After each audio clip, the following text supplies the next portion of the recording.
Bismillahirrahmanirrahim. We are studying chapter number 19. Today topic is mechanism of development. Sapieman also performed another experiment. He separated the two halves of the embryo. Both of them contain nuclei. Both these halves develop into the complete embryo. He also observed that from a 16 cell. Bismillahirrahmanirrahim. We are studying chapter number 19. Today topic is mechanism of development. Sapieman also performed another experiment. He separated the two halves of the embryo. Both of them contain nuclei. Both these halves develop into the complete embryo. He also observed that from a 16 cell embryo, even if a single cell is separated, it contains a complete set of genes and form a complete embryo.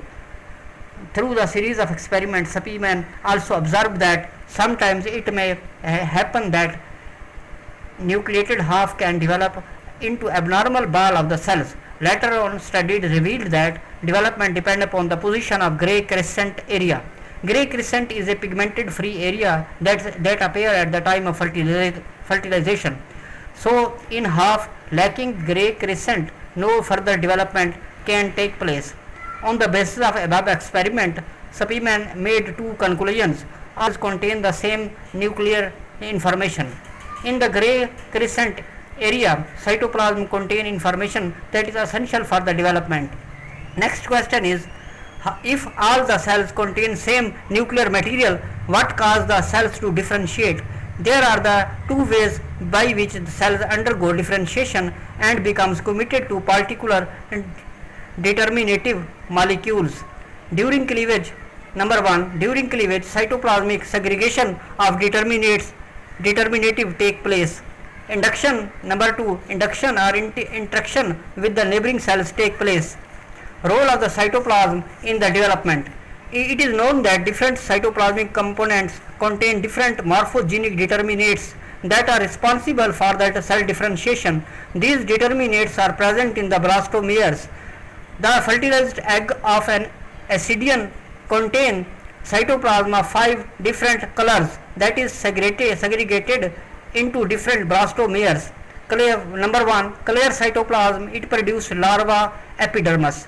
Number 2, yellow cytoplasm, it gives rise to muscle cells. Number 3, gray vegetal cytoplasm, it gives rise to gut.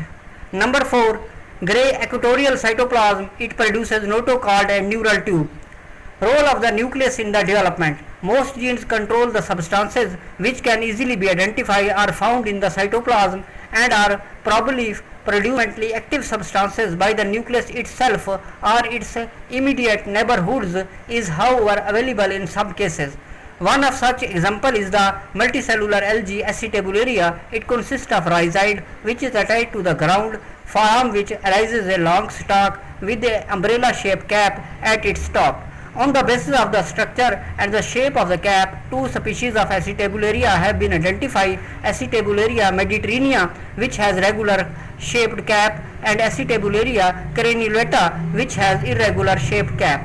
There is only a single nucleus, although they may attain a size of several centimeters or more.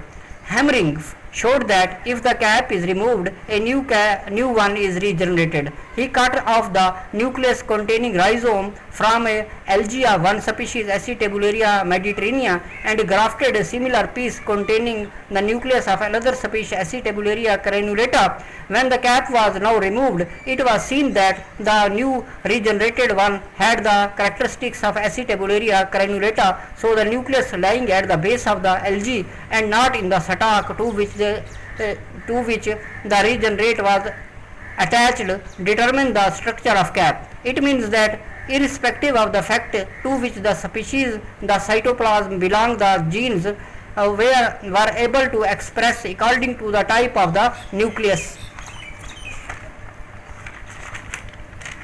From this experiment, it was concluded that both genes and cytoplasm play an important role in the development. Nucleus contain all the genes which determine the characteristics of individual, while cytoplasm play the role of selection of the genes. Thanks for watching.